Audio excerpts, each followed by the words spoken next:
Boa noite a todos, um abraço fraternal, aqueles que estão vindo a primeira vez, bem-vindos. Né? Lembramos de uma recomendação de Jesus, quando ele falou assim: no mundo tereis aflições. E Jesus, entre os jovens a gente fala, é o cara, né?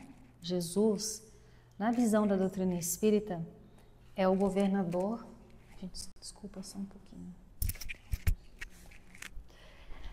Na visão espírita, Jesus é o governador espiritual da Terra. O que isso significa? É o espírito que coordenou a formação do globo, da parte material, a formação das espécies, das eras, mas também encarregado de todos aqueles espíritos vinculados a esse planeta Terra, da sua evolução. Jesus, quando estava na festa do tabernáculo, que é uma festa bem importante do povo judeu, ele falou assim: eu sou a luz do mundo. O pessoal ficou oriçado daí, né, Pedro? A partir de que ele fez essa afirmação, antes de Abraão, eu sou. Ele já antecedeu o pai daquele povo. E ele falou: eu sou a luz do mundo, eu sou o pastor das ovelhas, eu sou a porta, eu sou o caminho, a verdade e a vida. Ele fez 7 afirmações de que eu sou.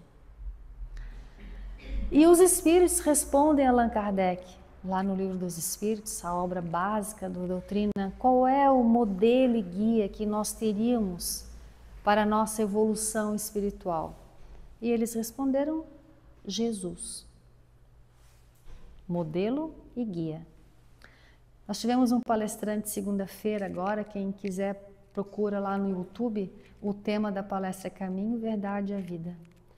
E ele fez essa reflexão: o modelo é alguém que você tenta copiar, se amoldar aquele perfil. E ele fez essa pergunta: você está procurando fazer isso? Moldar a sua mente, seu coração, da mesma forma como Jesus viveu conosco? E o que é o guia?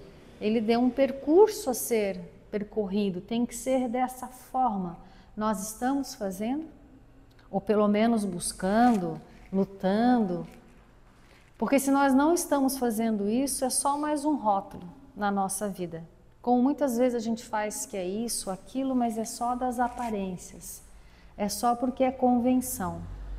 Então Jesus é o caminho, a verdade e a vida? É o meu caminho? É a minha verdade já? É minha vida? Se ainda não é, ainda é mais um rótulo que nós colocamos em nossas vidas.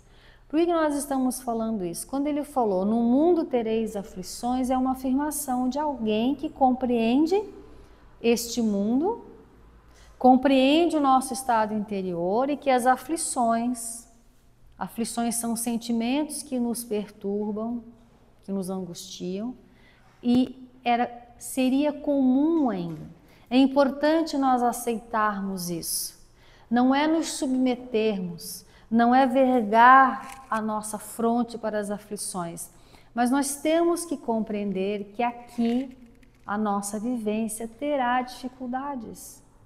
Nós estamos aprendendo a viver em harmonia conosco, com o nosso semelhante, sempre lembrando que o meu semelhante começa lá dentro de casa, o meu próximo, o mais próximo é aquele dentro da minha família. Nós estamos aprendendo nessas aflições a buscar um entendimento que acima das nossas vontades, dos nossos desejos, existe uma vontade superior à nossa, que se chama Deus em suas leis. Por isso que nós temos aflições, porque a gente está nessa busca, nesse aprendizado. Essas aflições, elas são de ordem material, que nos afeta, são as doenças, são os problemas financeiros, são todas as escolhas que muitas vezes nós tomamos como certeira, de boa vontade, e passa um tempo Às vezes passa bastante tempo e a gente vê que não foi uma boa escolha. E daí nós nos sentimos derrotados, caídos, frustrados. Mas faz parte, porque nós também estamos aprendendo a fazer escolhas. Então, no mundo tereis aflições, mas tem de bom ânimo. Eu venci o mundo. O que Jesus estava dizendo? Tem de bom ânimo. Nós aceitamos as aflições como um processo de crescimento, mas o bom ânimo de não nos vergarmos, de caminharmos com esperança. Se eu fiz uma escolha que não foi boa, que eu possa refletir quais foram os erros dessa escolha, os equívocos, e tentar não repetir. Tem de bom ânimo porque Deus todos os dias dá a oportunidade do recomeço. Alguém aqui costura? Tem assim o dom da costura? Da pintura, de algum trabalho manual? Vocês já viram que consertar uma dessas atividades dá mais trabalho do que fazer de novo? Reformar uma roupa demora mais do que fazer uma nova. Você está fazendo uma pintura lá, um desenho, dá uma coisinha errada. É mais difícil a gente reparar do que fazer um novo. Então, reparar os nossos caminhos é mais trabalhoso, mas é fato, nós podemos. Então, tem de bom ânimo, eu venci o mundo. E hoje a gente estava procurando algo que complementasse um pouquinho essa nossa linha de pensamento, de trazer aos nossos corações o bom ânimo, a coragem, a fortaleza que todos nós aqui precisamos. Não nos enganemos quando a gente vê alguém saudável, forte, rico, sorridente, né?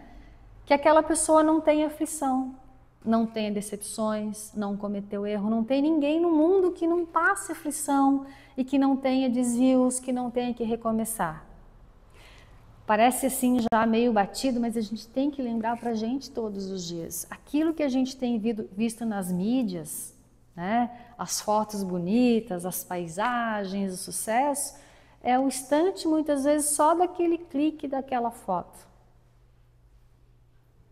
Quantas vezes a gente foi já num passeio, bateu uma foto que depois mostra para todo mundo, mas foi um perrengue chegar naquele lugar. Às vezes tinha sol, tinha vento, tinha mosquito.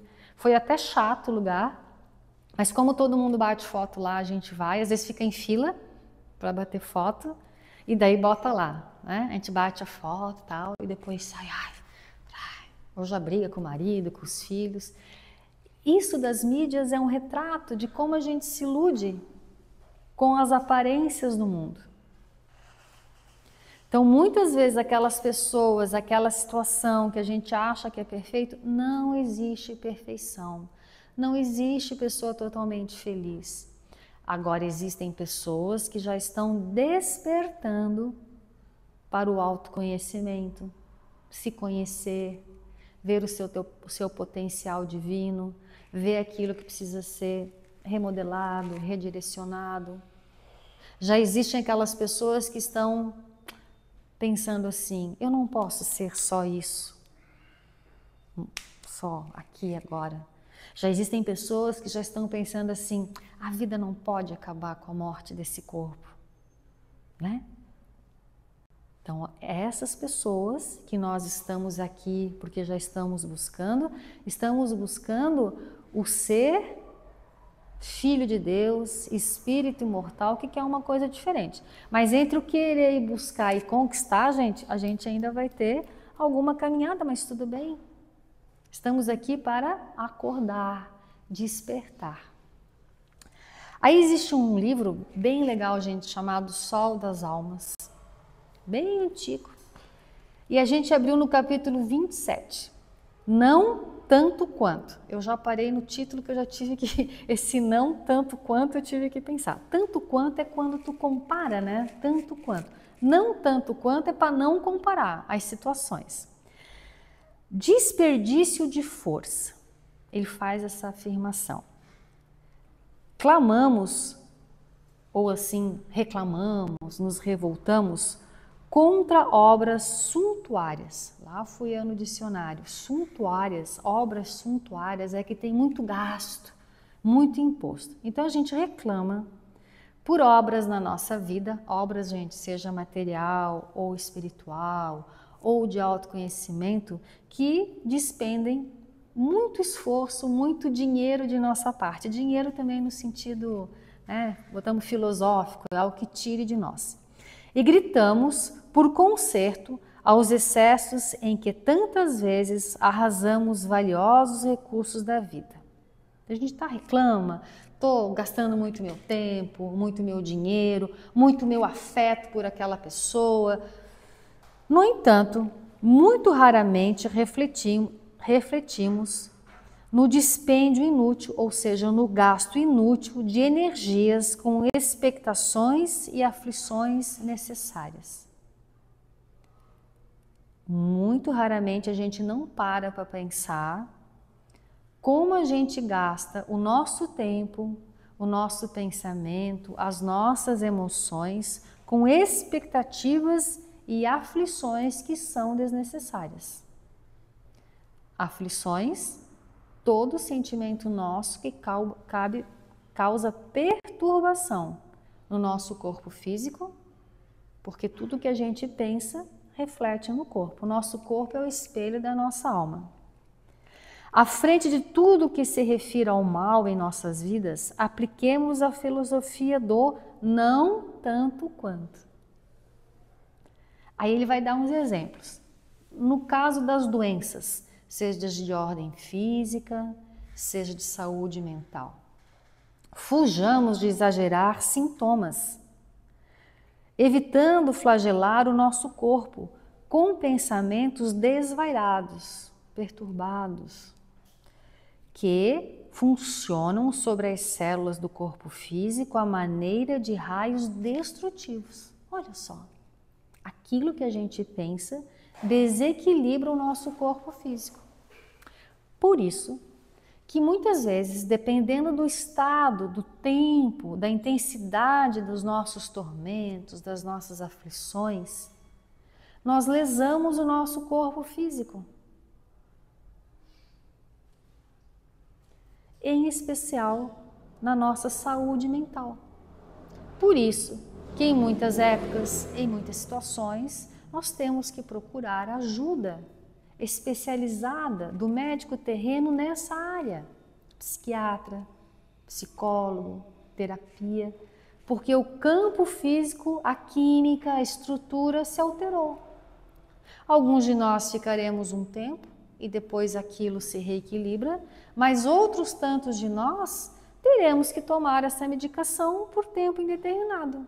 Assim, quando desenvolvemos uma diabetes, uma pressão arterial, uma doença crônica, porque nós desequilibramos o corpo físico e vamos precisar da medicação, da terapia, daquilo que for necessário.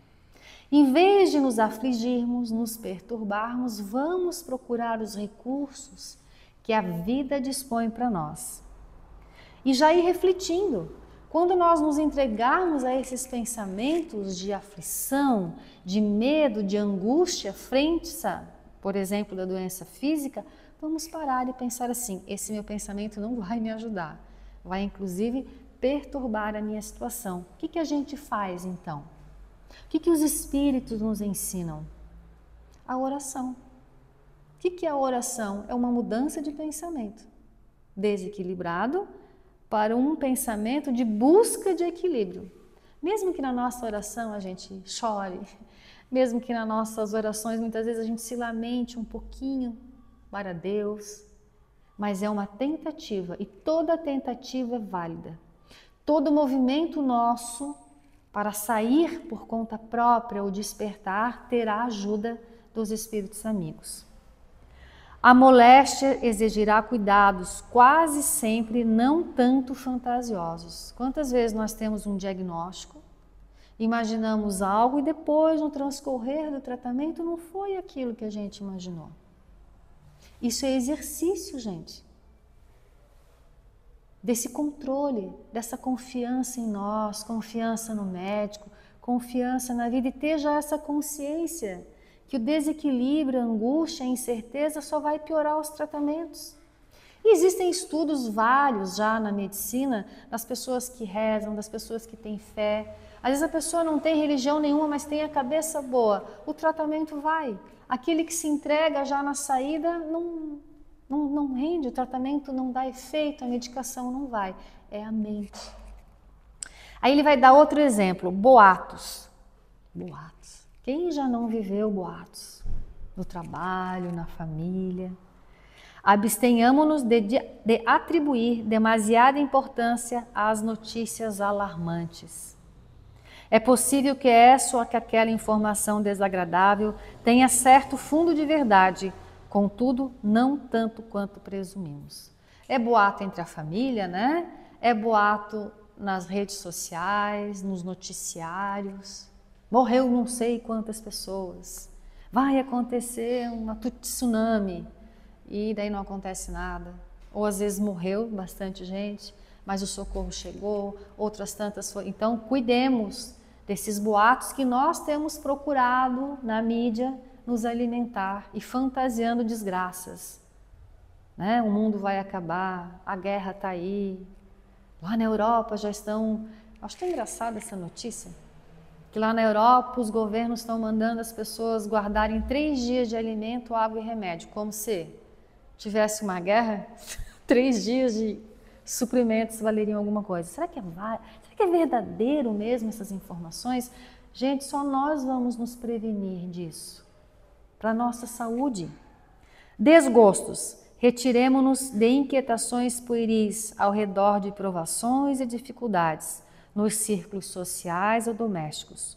Os sucessos menos felizes merecem considerações, todavia, não tanto quanto prevemos. Problemas. Esquecemos o costume de amofinar-nos por obstáculos no caminho. Os impedimentos eventuais requisitam apreço comumente, não tanto quanto imaginamos. Problemas todos teremos. Obstáculos profissionais surgem. De relacionamento, no trânsito, não amofinar, não ficar remoendo aquilo, não se constranger frente aos problemas do dia a dia. Nossa, só acontece comigo? Não, gente, acontece com todo mundo. Tudo acontece com todo mundo, só que uns nem falam, tocam para frente e muitos de nós paramos naquela situação, às vezes, do trânsito que aconteceu às 7 da manhã. Mas que nos mordeu. Geralmente no trânsito pega muito o nosso orgulho, né? O cara fechou, pegou minha vaga, acelerou mais e aquilo fica. E nós vamos alimentando e adoecemos. Problemas. Esquecemos... esse aqui já foi, desculpa. Ofensas, a última. Esqueçamos rixas e desentendimentos sofridos. Desistindo de carregar fardos magnéticos de angústia. Quando a gente tem querela com alguém, uma rixa, um desentendimento, magnético, o que é, gente? Em torno de nós temos um campo eletromagnético. Um campo que um dia a medicina terrena há de medir. Os espíritos já falaram. E eletro é tudo que expande, magnético é tudo que atrai. Quando nós retemos a mágoa, a rixa, nós atraímos magneticamente esse sentimento que fica para nós mesmos. Aquele, às vezes, que me ofendeu nem está mais. Eu, em torno de mim mesmo, alimento aquilo. Mágoas solicitam cautela para que não se repitam, porém não tanto quanto pressupomos. Sombras e queixas, incompreensões e pesares. Não nos desgatemos em vão, emprestando-lhes grandeza que não possuem. Pensemos neles de algum modo, a fim de removê-los da nossa estrada, mas não tanto quanto. Então vamos aprender a dar o devido valor às nossas situações difíceis da vida, aceitando em primeiro passo, mas segundo, avaliando de acordo com o quê? Com o modelo e o caminho que Jesus nos deu. Para tal, nós precisamos conhecer o Evangelho de Jesus. Que a paz de Jesus fique em nossos corações. Nós vamos agora para a segunda etapa do nosso tratamento, que é o passe individual ali na Câmara do Passe. Nós já estamos em tratamento, já estamos sendo atendidos pela espiritualidade amiga. Vamos continuar com o pensamento que nos trouxe aqui de melhora, de despertamento, e vamos juntos, num único pensamento, agradecer a Jesus a oportunidade de existir essa casa que nos acolhe, ampara, e possamos agradecer de forma efetiva, acreditando em nós, em Jesus, na nossa capacidade de transformação e melhora íntima. Assim seja.